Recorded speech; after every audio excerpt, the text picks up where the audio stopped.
സംസ്ഥാനത്തിന്റെ സാമ്പത്തിക വളർച്ച ലക്ഷ്യമിടുന്ന മികച്ച ബജറ്റെന്ന് ഷിബു തെക്കുംപുറം എം.എൽ.എ. നിയമസഭയിൽ പറഞ്ഞു. ബജറ്റിന്റെ ധനാഭ്യർത്ഥന ചർച്ചയിൽ പങ്കെടുത്ത് സംസാരിക്കുകയായിരുന്നു അദ്ദേഹം. സംസ്ഥാനത്തിന്റെ സാമ്പത്തിക സ്വയം പര്യാപ്തത ഉറപ്പാക്കുകയും നിക്ഷേപ വ്യവസായ വളർച്ചയ്ക്ക് പ്രാധാന്യം നൽകുകയും ചെയ്യുന്ന മികച്ച ബജറ്റാണ് വി.ഡി. സതീശൻ സർക്കാർ അവതരിപ്പിച്ചതെന്ന് കോതമംഗലം എം.എൽ.എ. ഷിബു തെക്കുംപുറം നിയമസഭയിൽ പറഞ്ഞു. ബജറ്റിന്റെ ധനാഭ്യർത്ഥന ചർച്ചയിൽ പങ്കെടുത്ത് സംസാരിക്കുകയായിരുന്നു അദ്ദേഹം. അപ്പോൾ തീർച്ചയായും നമ്മുടെ നാട്ടിൽ പുതിയ വ്യവസായങ്ങൾ വരണം, സംരംഭങ്ങൾ ആരംഭിക്കണം. അതെല്ലാം വരുമ്പോൾ എല്ലാവർക്കും അവസരങ്ങൾ കിട്ടുകയും ഈ മത്സരങ്ങളുടെ ലോകത്ത് എല്ലാ തരത്തിലും മുന്നേറാനുള്ള വലിയ സാധ്യതകളും ഉണ്ടാവുകയാണ്.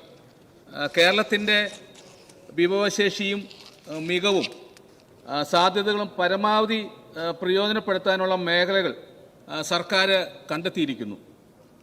തുറമുഖം, കടൽ വിഭവങ്ങൾ, ധാതു സമ്പത്ത്, ഏവിയേഷൻ, ടൂറിസം എന്നിങ്ങനെ പുതിയ സമ്പദ്ഘടനകൾ വളർത്തിയെടുക്കാൻ ശ്രമിക്കുന്നു. പ്രത്യേകിച്ച് ബ്ലൂ, ഗ്രീൻ, സിൽവർ തുടങ്ങിയവ. നികുതിയേതര വരുമാനം വർദ്ധിപ്പിക്കുന്നതിനും പുതിയ വ്യവസായങ്ങളും സംരംഭങ്ങളും പ്രോത്സാഹിപ്പിക്കുന്നതിനും ബജറ്റിൽ വ്യക്തമായ പദ്ധതികളുണ്ടെന്ന് അദ്ദേഹം പറഞ്ഞു. തുറമുഖം, ടൂറിസം, ഏവിയേഷൻ, കടൽ വിഭവങ്ങൾ തുടങ്ങിയ മേഖലകളുടെ സാധ്യതകൾ പ്രയോജനപ്പെടുത്തി കേരളത്തെ നിക്ഷേപ സൗഹൃദ സംസ്ഥാനമാക്കി മാറ്റുകയാണ് സംസ്ഥാന സർക്കാരിന്റെ ലക്ഷ്യമെന്നും എം.എൽ.എ. വ്യക്തമാക്കി.